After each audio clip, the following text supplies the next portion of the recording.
എങ്ങനെയുണ്ടോ transfer കഴിഞ്ഞിട്ട്? കുഴപ്പമില്ല doctor, ഓക്കെയാന്ന്. ഞാൻ ബാങ്കിലാ വർക്ക് ചെയ്യുന്നത്. ഇന്ന് ഞാൻ ലീവ് പറഞ്ഞിട്ടുണ്ട്. ഇനി എത്ര ദിവസം കൂടി ലീവ് വേണം?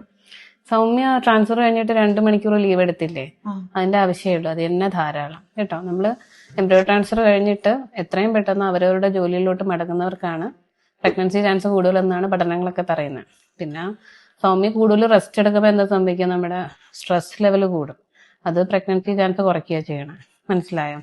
പിന്നെ എന്താന്ന് വെച്ചാൽ അമിതമായിട്ട് റെസ്റ്റ് എടുക്കുന്നവർക്ക് സംഭവിക്കുന്ന ഒരു കാര്യമുണ്ട്. അതായത് നമ്മുടെ രക്തക്കുഴലുകളിലൊക്കെ രക്തം കട്ട പിടിക്കാനും പിന്നെ DVT എന്ന് പറഞ്ഞാൽ സീരിയസ് ആയിട്ടുള്ള അവസ്ഥയൊക്കെ ഉണ്ടാവാൻ ചാൻസ് ഉണ്ട്. അപ്പൊ ഇവിടെ റെസ്റ്റ് എടുത്തേണ്ട ആവശ്യമേ ഉള്ളൂ, അതിന് ഒരുപാട് റെസ്റ്റിന്റെ ആവശ്യമില്ല കേട്ടോ. എനിക്കിപ്പോ 2 മണിക്കൂർ യാത്രയുണ്ട് വീട്ടിലേക്ക് പോവാൻ. യാത്ര ഒരു കുഴപ്പമില്ല. ഏത് രീതിയിലുള്ള വാഹന മാർഗത്തിൽ വേണമെങ്കിലും സൗമ്യക്ക് പോവാം. ബസ്സിലോ ട്രെയിനിലോ എങ്ങനെ വേണമെങ്കിലും പോവാം കേട്ടോ. അങ്ങനെ ട്രാവൽ ചെയ്യുന്നതുകൊണ്ട് ബുദ്ധിമുട്ടൊന്നും ഉണ്ടാവില്ല. ഭക്ഷണം കഴിക്കാൻ പറ്റുമോ? സൗമ്യക്ക് ഇഷ്ടമുള്ള എല്ലാം കഴിക്കാം, സാധാ പോലെ തന്നെ നമ്മൾ നോർമലായിട്ട് കഴിക്കുന്ന എല്ലാം കഴിക്കാം. നാളെ മുതൽ ഡ്യൂട്ടിക്ക് പോയിക്കോട്ടെ? തീർച്ചയായിട്ടും കേട്ടോ. ശരി ഡോക്ടർ, ഓൾ ദ ബെസ്റ്റ്.